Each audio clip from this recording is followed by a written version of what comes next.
Assalamualaikum warahmatullahi wabarakatuh. Puji syukur kita ucapkan kehadiran Allah Subhanahu wa Ta'ala yang telah melimpahkan rahmat dan karunia-Nya kepada kita semua, sehingga kita bisa berkumpul di kelas ini dan menjalankan aktivitas, termasuk aktivitas puasa dan ibadah lainnya dengan sehat walafiat. Alhamdulillah. Selawat dengan salam tidak lupa pula kita hadiahkan kepada Nabi besar Muhammad sallallahu alaihi wasallam. Allahumma shalli ala Muhammad wa ala ali Muhammad. Yang telah membawa umatnya dari alam jahiliyah kepada alam yang terang benderang seperti saat sekarang ini. Baiklah, untuk tidak memperpanjang mukadimah ya, kita masuk lagi kepada materi pada pertemuan 10, yaitu mengenai teori produksi dalam jangka panjang. Di mana pertemuan sebelumnya kita mengenai produksi dalam jangka pendek, maka sekarang kita bahas mengenai produksi dalam jangka panjang. Nah, apa yang akan kita bahas? Yaitu ada isocost, ada isoquant, ada equilibrium produsen pendekatan grafik atau kurva, dan kemudian yaitu equilibrium produsen pendekatan matematik. Nah, untuk agenda sama ya, untuk I, B, C, dan D itu insya Allah di hari Senin. Nah, ini. Kemudian E, F, G di hari Rabu insya Allah. Jadi nanti akan ada sesi tanya jawab dan pemakalah rekap pertanyaan dan respon dari teman-temannya. Serta nanti kalau misalnya pemakalah mau menambahkan atau yang lain mau menambahkan itu sangat bagus. Oke, kita masuk dulu materi dari Ibu, yaitu mengenai produksi dalam jangka panjang. Nah, sebelumnya kita udah bahas mengenai produksi dalam jangka pendek. Di mana kalau dalam jangka pendek terdiri dari dua input, yaitu yang fixed input dan variable input. Input yang tetap walaupun key-nya berubah disebut dengan fixed input. Input yang jumlahnya berubah seiring dengan perubahan key atau tetap produksi. Nah, dalam jangka panjang apa? Ada asumsi juga. Di mana dalam jangka panjang, dalam proses produksinya, produsen menggunakan lebih dari satu input variabel. Jika ingin menambah produksi, maka input yang ditambah lebih dari satu, atau bila ingin mengurangi produksi, maka input yang dapat dikurangi lebih dari satu. Jadi kan kemarin kita udah bahas mengenai input, ada labor, kapital, resources, teknologi, ekspektasi, skill, dan sebagainya. Nah, maka dalam jangka panjang kita asumsikan bahwa tidak ada lagi yang namanya fixed input. Semua udah variable input. Kayak saudara kemarin buat bakwan saudara maju. Di produksi bakwan saudara nggak 100 buah lagi, tapi sudah meningkat jadi 500. Artinya apa? Untuk membuat 500 bakwan, saudara mesti harus menambah kompor kan yang lebih banyak. Jadi kompornya nggak satu lagi, tambah agak dua. Terus kualinya juga ditambah jadi dua. Dan cetakannya nanti tambah lagi jadi dua. Ada perubahan dari fixed input yang awalnya tetap menjadi berubah dia. Itu yang dikatakan dalam jangka panjang. Nah, karena dalam jangka panjang ini dia harus mengkombinasikan dua input, berarti produsen memiliki anggaran yang terbatas yang harus dialokasikan. Jadi harus dialokasikan. Kalau kemarin kan jelas mau beli, mau bayar upah karena kapital kan tetap, berarti mau bayar upah ya udah bayar aja upah lagi gitu. Nah, sekarang dengan adanya anggaran yang terbatas, maka harus dialokasikanlah untuk membayar input-input yang digunakan. Nah, optimalisasinya apa? Yaitu untuk menentukan kombinasi input-input variabel yang digunakan dalam agar produksi optimum. Jadi tujuannya untuk produksi itu maksimal. Nah, sebagaimana kita ketahui kemarin, yaitu fungsi produksi, yaitu kita asumsi hanya menggunakan dua input variabel, yaitu labor dan kapital. Nah, di sini terlihat bahwa labor dan kapital tidak ada tanda barnya, ya kan? Kalau sebelumnya kan ada. Artinya ini adalah fungsi produksi dalam jangka panjang. Labor maupun kapital sama-sama berubah seiring dengan perubahan key gitu. Jadi labor bertambah, key juga bertambah, atau labor bertambah malah key akan mengalami pengurangan. Begitu juga dengan kapital karena nggak ada tanda bar atau garisnya. Nah, quantity of output itu dikatakan dengan total produksi, L adalah jumlah input labor yang digunakan, diasumsikan merupakan input variabel, dan kapital atau modal ini juga diasumsikan sebagai input variabel. Nah, tadi dibilang bahwa ada anggaran yang terbatas yang harus dialokasikan. Nah, itu dikatakan dengan cost constraint.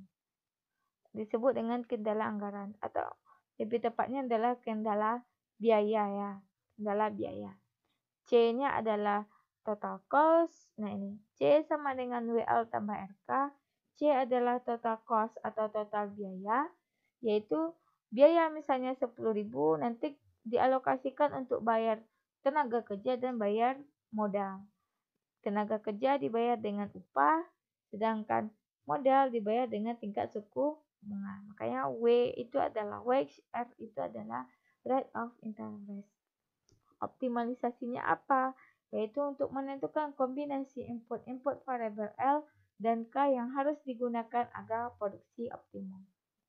Jadi nanti kita lihat berapa nanti agar tercapai produksi yang optimum. Tuh. Nah, sebelum itu kita bahas yaitu topik yang pertama tadi. Kita lihat yaitu iso cost atau cost constraint atau dikenal dengan kendala biaya. Tadi, nih, kendala biaya itu adalah C sama dengan WL ditambah RK. Nah, ini dia.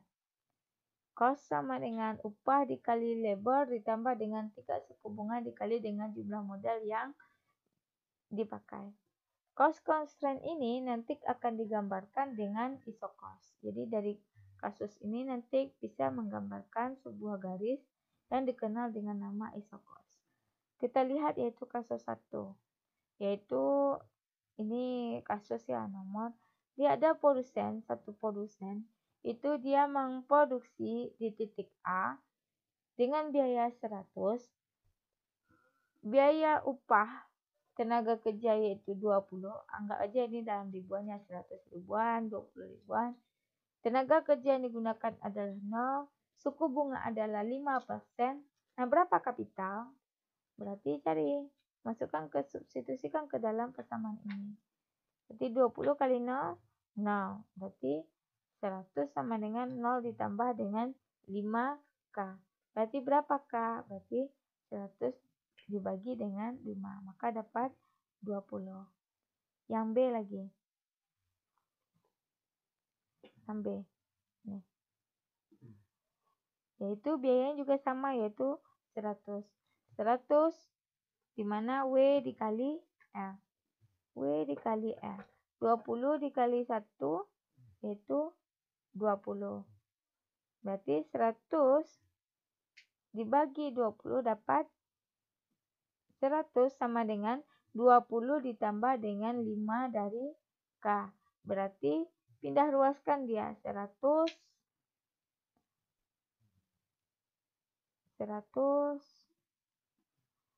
sama dengan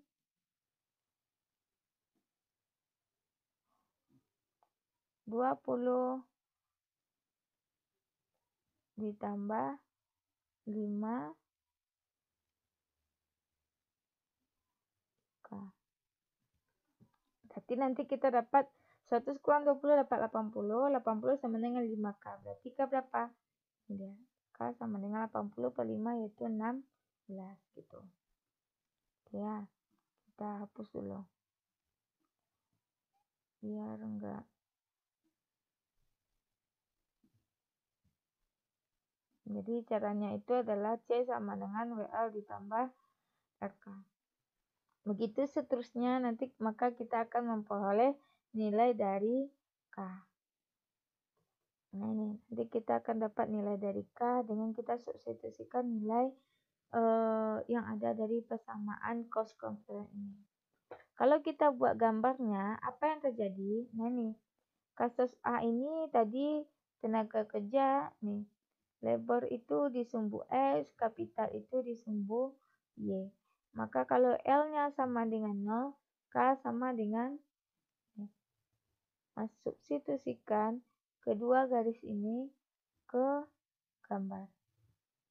Berarti jika L sama dengan 0, ini ada 0, 0 dan K adalah 20. Nah ini dia titik A. Jika titik B itu L sama dengan 1, K adalah 16. Berarti 1, sedangkan K adalah 16. Tarik ke sini, maka dapatlah dia B. Kalau L sama dengan 2, maka diperoleh K adalah 12. L sama dengan 2, K sama dengan 12. Nah, jika kita hubungkan titik A, B, C, D sampai E, nah E ini mana dia? Pada saat L sama dengan 5, K adalah 0. Maka, jika kita hubungkan titik A, B, C, D, dan E, maka kita akan peroleh sebuah garis. Nah, garis inilah yang dikatakan dengan isokos. Apa itu garis isokos? Yaitu garis yang memperlihatkan kemungkinan kombinasi pemakaian dua input variabel dengan total biaya yang sama. Jadi kan ada kombinasi nih, mau 0,20, 1,16, 2,12, 3,8, atau 5,0. Kombinasinya berbeda, tapi nih lihat, biaya yang dihasilkan adalah sama. Jadi dengan memperlihatkan hubungan kombinasi dua input, label rangka kapital dengan biaya yang sama, itu dikatakan dengan isokos.